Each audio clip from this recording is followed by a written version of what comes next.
प्रियाज रेसिपीमध्ये सर्वांचं स्वागत आहे. सध्या अधिक महिना चालू आहे, त्यानिमित्त स्पेशल असा नैवेद्य आपण हा मऊ लुसलुशीत असा शिरा बनवणार आहोत. तर आपण सुरुवात करूया.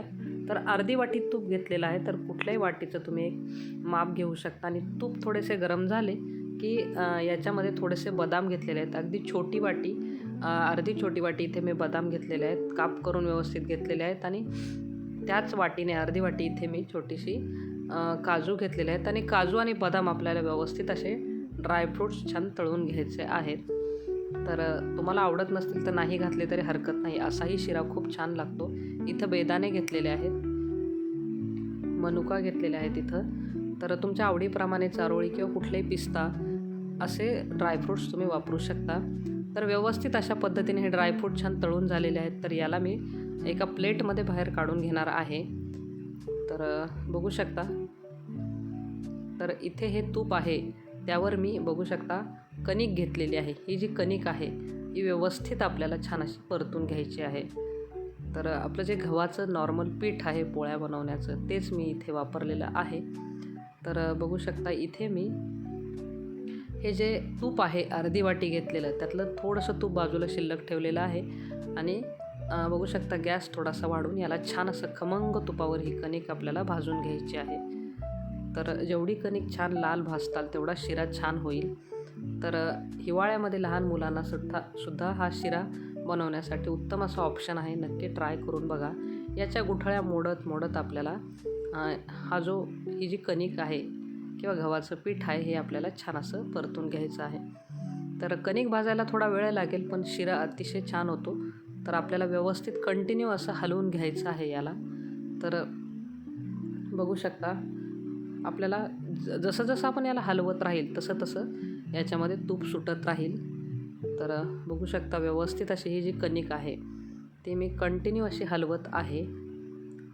आणि खमंग असा पूर्ण घरभर याचा वास येतो. तर इथे बघू शकता भाजल्यावर कसं असं सैलसर असं हे मिश्रण पडलेलं आहे. तर अशा पद्धतीने अगदी छान मंद आचेवर मी याला भाजून घेतलेलं आहे. आणि 1 वाटी इथे मी साखर वापरलेली आहे आणि 2 वाटी पाणी घेतलेलं आहे. तर व्यवस्थित असं याला छान ढवळून घ्यायचं आहे आपल्याला. तर 1 वाटीच कणिक घेतलेली होती, त्यामुळे 1 वाटी मी इथे साखरेचा वापर केला. त्याऐवजी तुम्ही गूळ घातला तरी हरकत नाही. तर व्यवस्थितरित्या इथे मी छान केसर काड्या घालून घेतलेल्या आहे, जेणेकरून शिरा छान व्हावा. तर व्यवस्थितरित्या असं मिक्स करून घेतलेलं आहे. या पाण्यामधील साखर पूर्ण विरघळलेली आहे. साखर विरघळली की आपल्याला गॅस बंद करून घ्यायचा आहे. आणि बघू शकता खमंग असं हे जे मिश्रण आहे कणकेचं, नुसती कणिक आहे ती आपल्याला मिक्स करून झाली. आणि याच्यात आपल्याला हे जे साखरेचं पाणी आहे ते आपल्याला थोडं थोडं करत छान मिक्स करून घ्यायचं आहे. हा शिरा अतिशय मऊ लुसलुशीत आणि चवीला खूप छान लागतो. तुम्ही नक्की ट्राय करा. आणि थोडं थोडं पाणी करत करत आपल्याला हे सगळं पाणी यामध्ये घालून घ्यायचं आहे. तर अतिशय हा शिरा छान बनतो आणि चवीलाही खूप छान लागतो. त्यामुळे एकदा तरी नक्की ट्राय करून बघा. मार्गशीर्ष महिन्यातल्या गुरुवारी तुम्ही याला नैवेद्य म्हणूनही दाखवू शकता किंवा असंही नुसतं एरवी खायलासुद्धा हा शिरा खूप छान लागतो. तर बघू शकता पूर्ण पाणी याच्यामधले शोषून घेतलेलं आहे या कणकेने. आणि हे जे पॅन आहे बघू शकता, पॅनमध्ये व्यवस्थितरित्या असं छान एकजीव झालेलं आहे. आणि वेलची पूड घालून घेतलेली आहे. आणि हे जे ड्रायफ्रूट्स आहेत हे यामध्ये मी मिक्स करून घेणार आहे. तर किती छान मऊ लुसलुशीत, आता बघता क्षणी खाण्याची इच्छा होते असा हा शिरा. तर बघू शकता सुंदर असा हा शिरा लागतो. नक्की एकदा तरी ट्राय करा.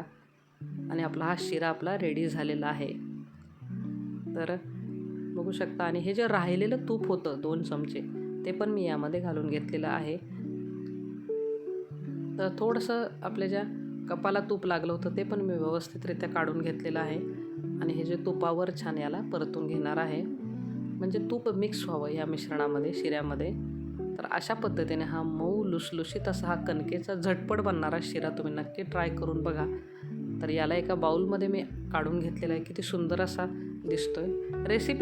रेसिपी आवडल्यास लाईक, शेअर, सबस्क्राईब करा. नेक्स्ट व्हिडिओसह भेटू. तोपर्यंत बाय.